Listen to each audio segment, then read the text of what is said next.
Bonjour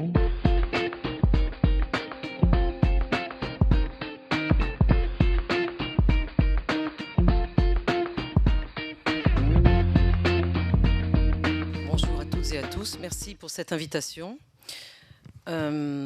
Quel sujet? Oui, quel sujet? C'est quand le docteur Benbassa m'a contacté, j'ai pas hésité longtemps parce que c'est un sujet qui me tient très à cœur, le sujet de la guerre, d'abord. Parce que les sociétés totalement aseptisées dans lesquelles nous vivons aujourd'hui, hyper confortables, ces bulles nous font absolument oublier tout le temps et de façon triste selon moi, ce qui se passe en dehors de la bulle. Et moi, mon métier, c'est d'aller voir en dehors de la bulle. J'ai été très touchée par ce qu'on vient de voir, ces quelques images du prix Nobel de la paix 2018, qui se termine par cette phrase qu'un homme bien, un être humain, est celui qui fait son métier. Moi, j'essaye de faire le mien, ni plus ni moins. Donc, je ne suis pas une militante, je ne travaille pas dans l'humanitaire, je n'ai rien à vendre. Je n'ai qu'à essayer. Et je peux vous dire que ça fait 20 ans que je le fais, je ne suis pas du tout sûre d'y parvenir, mais j'essaye de transmettre. Transmettre, ça veut dire que ce que je vais voir, je ne le garde pas pour moi. Parce que c'est déjà assez difficile d'aller voir, d'en revenir vivante. Mais si en plus on ne partage pas ce qu'on a vécu, eh bien je me demande vraiment à quoi ça sert. Donc moi, depuis 20 ans, mon métier, même si aujourd'hui je m'intéresse davantage à la France qu'aux sociétés dont on va parler maintenant, mais mon métier c'est d'aller regarder la guerre. Où j'ai commencé par la Tchétchénie, puis après le 11 septembre 2001, l'Afghanistan, l'Irak, la Syrie. Voilà, ce sont mes terrains de guerre entre guillemets. Aucune de ces guerres n'est terminée aujourd'hui. Ça, je tiens à le souligner. Ce n'est pas parce que vous n'en entendez plus parler dans les médias qu'elles n'existent plus. Donc, toutes ces violences que j'ai vues, il y a celles que je n'ai pas vues aussi, parce qu'on ne peut pas tout voir, mais elles existent encore.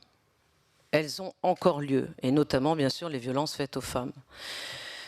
J'imagine que la raison pour laquelle vous m'avez fait venir, c'est que je suis une femme, et je suis également reporter de guerre. Donc effectivement, à ces deux titres, je suis là. Je me rappelle le titre de mon premier livre, Chienne de guerre, qui est un livre sur la guerre en Tchétchénie.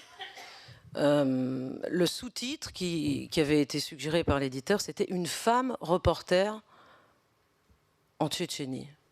Et à l'époque, je me rappelle, donc c'était le livre est sorti en 2000. C'était mon premier livre, ma toute première guerre. J'avais 27-28 ans. Hein.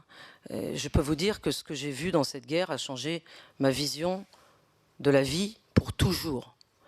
Pour toujours. Eh bien, je ne comprenais pas vraiment pourquoi c'était important de mettre en avant le fait que j'étais une femme, reporter de guerre.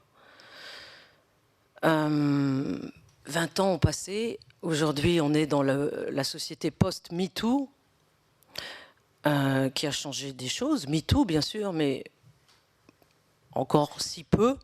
Encore si peu. Donc, moi, ce qui m'importe, c'est d'essayer de vous dire que, effectivement, les femmes ne vivent pas la guerre comme les hommes.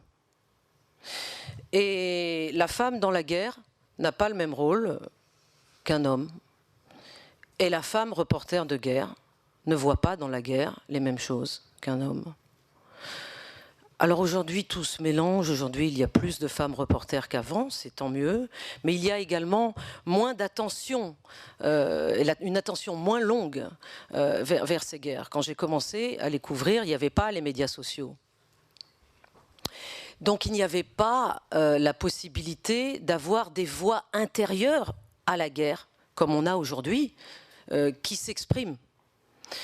Alors je ne suis pas là pour dire c'est mieux, c'est moins bien, je ne fais pas partie de ceux qui regrettent toujours le passé. C'est comme ça. C'est comme ça. Et effectivement, si le système médiatique a changé parce que nos sociétés bougent, deviennent plus narcissiques, eh bien, ce que font les guerres, ce que font les femmes dans la guerre et ce qu'elles sont n'a pas changé. Donc, je voudrais dire quelques mots simplement sur la femme reporter que je suis, être une femme dans la guerre, et ensuite vous parler des femmes qui sont mon objet d'attention, de concentration dans la guerre. Je suis une femme reporter, et dans les guerres que j'ai couvertes, on ne fait pas attention aux femmes, en général.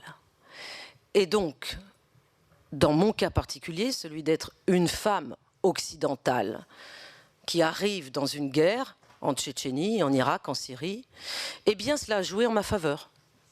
Cette inattention portée aux femmes a joué en ma faveur. Pourquoi? Parce que justement, je pouvais être invisible. Et que dans mon cas particulier, être invisible, ce souci de la discrétion grâce auquel j'arrivais à voir des choses, eh bien, était un atout. Mais attention, qui fait la guerre? Ce sont les hommes. Ce sont en premier les hommes que l'on voit dans la guerre. Quand on arrive sur un terrain de guerre, on voit en premier des hommes. Les hommes sont dehors, les hommes sont combattants.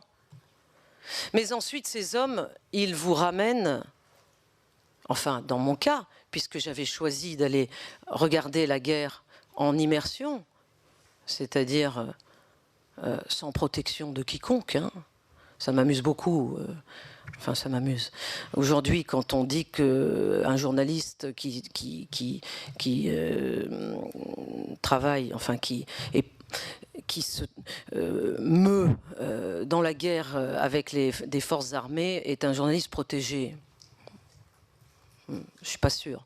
Parce que moi, justement, je pense que l'absence des protections visible, égale la meilleure des protections. C'est-à-dire, moi, ma protection, c'était les familles. C'était qui m'accueillaient. C'était justement ma capacité d'adaptation aux situations, à être dedans comme ceux qui la vivaient. Donc sans protection, puisque ceux qui vivent la guerre, qui la subissent, n'ont pas de protection. Et je suis par exemple toujours très choquée quand je vois un journaliste arriver sur un terrain de guerre avec lui-même une armada, ça arrive, hein, surtout quand on travaille pour des télévisions américaines, une armada de protecteurs armés et avec par exemple un gilet pare-balles, alors que la personne à qui on pose une question et de laquelle on dépend, puisque si on est là, si on pose une question, c'est bien pour respecter la réponse, l'écouter. Et cette personne n'a pas de gilet pare-balles. Pour moi, ce déséquilibre est très choquant. Donc, les hommes qui font la guerre, à un moment donné, me ramènent tous chez eux, chez leurs femmes, où il y a leur mère, leurs sœurs, leurs filles, leurs épouses. Mais ils savent parfaitement que je ne suis pas une femme comme les leurs. Donc ils savent faire la différence. Et en fait, cette femme qui semble invisible dans la guerre, eh bien elle est capitale. Elle est capitale parce que les femmes dans la guerre n'ont qu'une obsession, c'est la survie. C'est l'organisation du foyer. Parce que, attention, le foyer continue à exister. La vie dans la guerre se poursuit. Moi, c'est ce que j'ai raconté dans tout ce que j'ai produit sur la guerre. Je n'ai fait que raconter la vie dans la guerre, parce que la vie continue. On a tendance à l'oublier. Et qui est garant de cette vie? Eh bien, ce sont les femmes. En dépit de tout ce qu'elles ont à subir, de toutes ces violences dont vous allez parler toute cette matinée, les femmes continuent à être les grandes organisatrices. Et il y a certains moments, d'ailleurs en Tchétchénie, où j'étais tellement dans la guerre, dans mon observation de ce qui se passait, et la guerre, il ne se passe pas toujours quelque chose. On n'est pas toujours, nous, les journalistes, au bon moment, au bon endroit. Et qu'est-ce que c'est que le bon moment, d'ailleurs, et que le bon endroit? Donc c'est comme au cinéma entre deux prises, hein. Entre deux bombardements, il y a des tas de choses qui ne sont pas forcément très visuelles, qui se passent. Et ce sont ces choses-là que j'ai voulu raconter. Par exemple, l'ennui, la spirale de l'enfermement, parce qu'elle existe. Le moment où, après, il y a plusieurs phases dans la guerre, il y a toujours plusieurs phases. Il y a une phase de grande excitation, il y a une phase des populations civiles, je parle. Il y a des phases de combat actives. Et puis ensuite, il y a, et souvent ça dure longtemps, une espèce de palier qui est atteint quand les parties en présence, pour faire court, se regardent en face à face comme en chien de faïence. Ça, je l'ai vécu en Tchétchénie, je l'ai vécu en Irak, je l'ai vécu en Afghanistan. J'ai écrit un livre entier là-dessus en Afghanistan qui s'appelle « Les brouillards de la guerre ». Quand on est dans ce moment qui dure longtemps, qui dure des années, sur les forces d'occupation ou de libération, ça dépend de quel côté vous êtes, qui sont souvent des forces étrangères qui sont là, et puis la minorité combattante, et évidemment pris en otage entre les deux, la grande majorité de la population civile, qui subit les affrontements des uns avec les autres. Eh bien, dans ces moments-là, par exemple, oui, en Tchétchénie, je me souviens, j'épluchais les pommes de terre avec les femmes de la maison tous les matins, parce que j'avais rien d'autre à faire. Et parce que c'était ça, être avec elles et vivre la guerre. Et donc, il fallait le raconter. Quand j'étais à Bagdad en 2006, qui est l'année où il y a eu le plus grand nombre de victimes civiles, souvenez-vous, il y avait 100, 200, parfois 300 morts civiles par jour, sunnites contre chiites, chiites contre sunnites. Et tout Bagdad était divisé en cartes. La carte de Bagdad était complètement redessinée entre les quartiers sunnites, exclusivement, de plus en plus sunnites ou chiites, parfois quelques quartiers mixtes. Moi, j'étais dans une famille chiite vivant dans un quartier mixte, mais on ne pouvait plus sortir. Il n'y a plus d'école, il n'y a plus rien qui fonctionne. Les rares semaines où il y avait encore des possibilités d'aller à l'école, les jeunes filles de la maison dans laquelle j'habitais, les parents se saignaient pour pouvoir payer 3 chauffeurs, un chauffeur sunnite pour traverser le quartier sunnite. Et puis ensuite, on change de voiture, on prend un chauffeur chiite pour traverser le quartier chiite, etc. etc. Et dans cette spirale de l'enfermement, c'est vraiment, on se sent tiré vers le bas. On ne peut plus, on n'a plus la même notion du temps que, évidemment, dans un pays qui ne vit pas la guerre. On vit chaque seconde. Chaque soir, on est content d'être encore en vie. On se demande si le lendemain, on va une fois de plus y arriver. Donc le courage des femmes dans la guerre est exceptionnel. Sortir dans ces conditions pour continuer à nourrir le foyer, sortir sous les bombardements en Tchétchénie, comme j'en ai vu faire tant, chercher de la neige pour pouvoir la faire fondre dans samovar et qu'on puisse boire du thé, parce qu'il n'y avait rien d'autre à boire. C'est exceptionnel. Et puis une femme reste une femme. La coquetterie, le maquillage, là aussi j'ai souvent été interrogée là-dessus en revenant. Vous savez, pour moi le plus dur, c'est pas de partir. D'ailleurs, c'est plutôt de revenir. Parce que quand je reviens ici, dans ce pays qui est le mien, qui n'est pas en guerre, qui, quoi qu'on en dise, vit hyper confortablement en rapport, en comparaison avec les pays de guerre dont je vous parle ce matin, eh bien, c'est difficile de capter l'attention de ceux qui ne savent pas ce qu'est la guerre. Et c'est parfois difficile pour moi de répondre aux questions qu'on me pose. Oui, j'ai raconté comment les femmes continuaient à avoir envie de bien se coiffer, de se maquiller dans la guerre. Elles ont raison. Et j'ai raconté comment les femmes ont aussi des histoires d'amour pendant la guerre. J'en ai vu, j'ai été parfois la complice, la personne à qui on racontait ces histoires, parce que justement, mon statut de femme, certes, mais femme de passage, fait qu'on peut me confier des choses. Parce qu'avec toutes ces femmes, j'ai engagé le dialogue. Et ça, c'est, je terminerai là-dessus, quelque chose de très important. Pour moi, parce que je suis une femme et que j'ai donc exclusivement travaillé sur des terrains de guerre, dans des sociétés musulmanes, dans lesquelles les rapports hommes-femmes ne sont pas les mêmes que les rapports hommes-femmes dans les sociétés occidentales. Des rapports qu'il a fallu que je comprenne, auxquels il a fallu que je m'adapte. Et il m'a beaucoup intéressé de m'y adapter. Parce que si je ne m'y adaptais pas, je n'avais aucune possibilité d'essayer de saisir les rapports hommes-femmes dans ces autres sociétés. Et il n'est pas question pour moi de juger.